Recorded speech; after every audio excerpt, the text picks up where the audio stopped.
Hello Sudheer sir.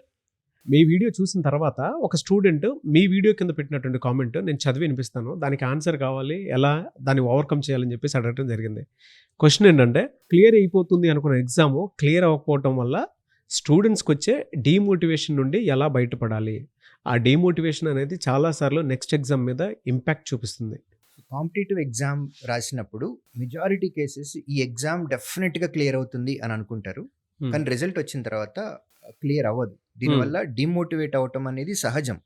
కాకపోతే దీని వెనక ఒక సైన్స్ ఒకటి అర్థం చేసుకోవాలి మనం. Understand the fact that it is a competitive exam. ఇప్పుడు 1000 పోస్టులు ఉన్నటువంటి ఒక నోటిఫికేషన్కి ఒక 2 లక్షల మంది ఎగ్జామ్ రాస్తే అన్నీ క్లియర్ చేసుకొని ఫైనల్గా మిగిలినటువంటి ఆ 1000 మందికి మాత్రమే ఉద్యోగం వస్తుంది. 1000 ఉన్న ఒకటో మనిషికి కూడా ఉద్యోగం రాదు. వెయిటింగ్ లిస్ట్లో ఉంటారు. ఈ ఫస్ట్ 1000లో ఎవరైనా జాయిన్ అవ్వకపోతే వెయిటింగ్ లిస్ట్లో ఉన్న వాళ్ళని కన్ఫర్మ్ చేస్తారు.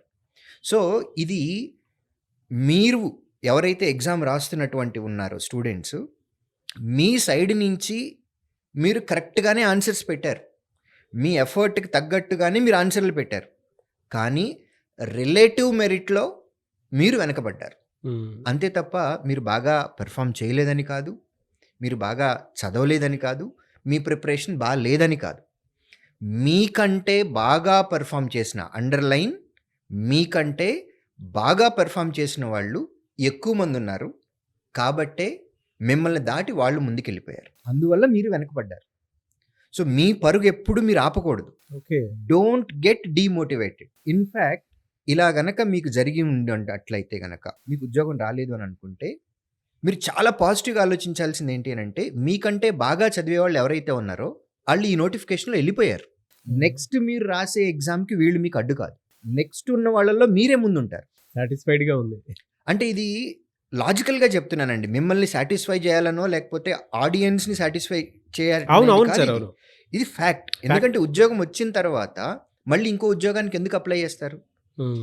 ఈ నోటిఫికేషన్లో మీకంటే బెటర్గా పెర్ఫామ్ చేసిన వాళ్ళు ఉన్నారు అని అంటే వాళ్ళు మీకంటే తెలియగల వాళ్ళు. మీకంటే ఏదో ఒకటి వాళ్ళకి ఎక్స్ట్రా క్వాలిటీ ఉంది డెఫినెట్గా. వాళ్ళు ఇందులో వెళ్ళిపోయారు ముందే. సో నెక్స్ట్ రాయబోయే ఎగ్జామ్లో మీరు ముందుంటారు. ఈ ఫ్యాక్ట్ని అర్థం చేసుకొని మీ ప్రిపరేషన్ని కంటిన్యూ చేస్తూ వెళ్ళిపోవాలి. At the same time demotivate అస్సలు అవ్వకూడదు. ఎందుకంటే ఇలాంటి సిచ్యువేషన్లో మీరు డీమోటివేట్ అయ్యారు అని అనుకోండి, మీ ప్రిపరేషన్ స్టాండర్డ్స్ తగ్గిపోతాయి. అవును. సో అర్థం చేసుకోవాల్సింది ఏంటంటే, there are people who performed better than you, so they got job. Jealousy ఉండకూడదండి. లక్ మీద వచ్చింది ఉద్యోగం, లేకపోతే రిజర్వేషన్ మీద వచ్చింది, లేదంటే వేరే స్టేట్కి అప్లై చేస్తే నేను బాగుండుండేది, ఇవన్నీ కాదు. Understand the reality. మీకంటే బాగా పెర్ఫామ్ చేశారు, మీరు వేరే వాళ్ళకంటే బాగా పెర్ఫామ్ చేస్తున్నారు కదా. అవును. అండ్ మీకంటే బాగా పెర్ఫామ్ చేసే వాళ్ళు వేరే వాళ్ళు ఉంటారు కదా. వాళ్ళు ఇందులో వెళ్ళిపోయారు. దరిద్రం వదిలిందనుకోవాలి. నెక్స్ట్ ఎగ్జామ్కి మనం ముందుంటాం. కాబట్టి ఇంకా రెట్టించిన ఉత్సాహంతో మనం ప్రిపేర్ అవుతూ ఉండాలి. ఎట్ ద సేమ్ టైం మనకి బ్రిడ్జ్ గ్యాప్స్ ఏమైనా ఉన్నాయా? అన్ని సబ్జెక్టుల్లో బాగా మార్కులు వస్తున్నాయా? ఏదైనా ఒక సబ్జెక్ట్లో తక్కువ వస్తుందా? తక్కువ వస్తుంటే ఎందులో తక్కువ వస్తుంది? ఏ టాపిక్లో తక్కువ వస్తుంది? దాన్ని కాన్సన్ట్రేట్ చేయండి. దీన్ని సెల్ఫ్ పోస్ట్ మార్టం అంటాం. దీన్ని రిపేర్ చేయండి. నెక్స్ట్ ఎగ్జామ్లో దీనికంటే ఎక్కువ మార్కులు వచ్చేలాగా పెర్ఫామ్ చేయండి. చేస్తే నెక్స్ట్ నోటిఫికేషన్లో జాబ్ మీదే, రేస్లో మీరే ముందుంటారు. So it is relatively merit. Relative merit. మీరు బాగా పెర్ఫామ్ చేశారు, మీకు ఉద్యోగం రాలేదు. ఎందువల్ల? రిలేటివ్ మెరిట్ వల్ల. నెక్స్ట్ నోటిఫికేషన్కి ఇంకొంచెం జాగ్రత్త పడండి. మీ ల్యాప్సెస్ ఏవైతే ఉన్నాయో వాటిని రిపేర్ చేయండి. వాటిని బ్రిడ్జ్ గ్యాప్స్ని, ఆ బ్రిడ్జ్ గ్యాప్ ఏదైతే ఉందో దాన్ని కంప్లీట్ చేయండి. కంప్లీట్ చేసి రెట్టించిన ఉత్సాహంతో నెక్స్ట్ నోటిఫికేషన్కి అప్లై చేయండి. బాగా పెర్ఫామ్ చేయండి. డెఫినెట్గా నెక్స్ట్ నోటిఫికేషన్లో మీరే ముందుంటారు. This is my answer for that comment. Very good answer అండి. మీరు చెప్పేటప్పుడు నాకు బాగా నచ్చిన విషయం ఏంటంటే, జస్ట్ అంటే మనం కాంపిటేటివ్లో ఉన్నాం కాబట్టి ఉన్న కాంపిటీషన్లో సగం మంది ఎగిరిపోయారు అన్న విషయాన్ని ఫస్ట్ మైండ్లో పెట్టుకొని అక్కడి నుంచి మీ ప్రిపరేషన్ సెల్ఫ్గా స్టార్ట్ చేయండి అని చెప్పేసి అన్నారు.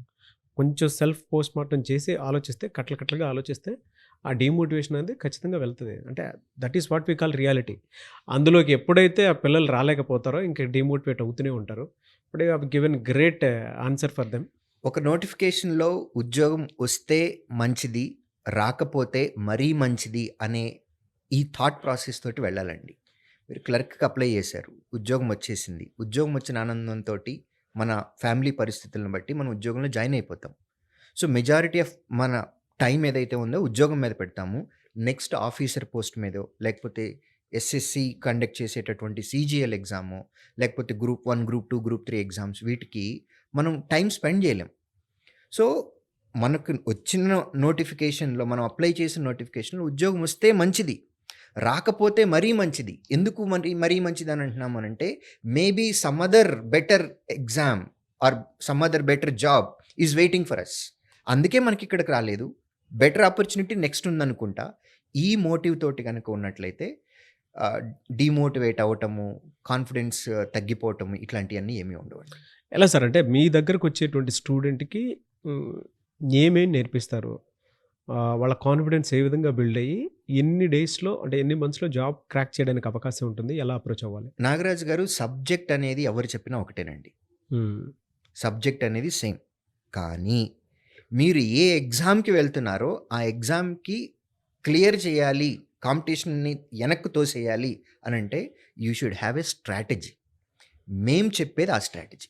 ఆ స్ట్రాటజీ చెప్తాం. ఎట్ ద సేమ్ టైమ్ ఎగ్జామినేషన్‌కి వెళ్ళేటప్పుడు స్ట్రాటజీతో పాటు కాన్ఫిడెన్స్ లెవెల్స్ కూడా ఇంపార్టెంట్. ఆ కాన్ఫిడెన్స్ ఎప్పుడొస్తది? వారు ఒరిజినల్ ఎగ్జామ్ రాసేదానికంటే ముందు నంబర్ ఆఫ్ మాక్ ఎగ్జామ్స్. కొన్ని ఎగ్జామ్స్ అయితే 300, 400, 500 మాక్ ఎగ్జామ్స్ పెట్టిన చరిత్ర కూడా ఉంది శ్రీధర్ సీసీకి. వాహ్! సో, మీరు ఇమాజిన్ చేయండి, మీరు రాయబోయే ఎగ్జామ్ ముందు ఒక 300 టెస్టులు రాసి అప్పుడు ఎగ్జామ్‌కెళ్తున్నారు. మీకు కాన్ఫిడెన్స్ ఉంటుందా లేదా?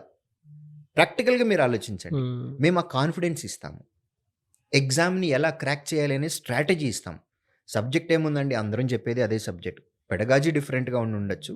మేము చెప్పే లాజిక్స్ కొన్ని డిఫరెంట్‌గా ఉండుండొచ్చు. మోర్ ఆర్ ద లెస్ అంతా సేమే ఉంటుంది. బట్ అన్నిటికంటే important creating confidence and the strategy for every exam. Strategy అనేది ఒక్కొక్క ఎగ్జామ్‌కి ఒక్కొక్కలా ఉంటుంది. హ్మ్. ఇది హ్మ్. మేము నేర్పిస్తాం. ఓకే. ఎలా సార్? ఆల్ ఓవర్ 2 స్టేట్స్ ఉన్నాయండి బ్రాంచెస్ మొత్తం? AP, Telangana and recently we started in Bhubaneswar, Orissa. ఎలా అప్రోచ్ అవ్వాలి సార్ మిమ్మల్ని? ఏపీ, తెలంగాణలో మా ఆఫ్‌లైన్ సెంటర్స్‌కి డైరెక్ట్‌గా విజిట్ చేయొచ్చండి. అదర్‌వైజ్ మీకు స్క్రీన్ మీద కనపడుతున్న ఈ నంబర్‌ని కాంటాక్ట్ చేయొచ్చు. థాంక్ యూ అండి. Thank you so much Sudheer sir.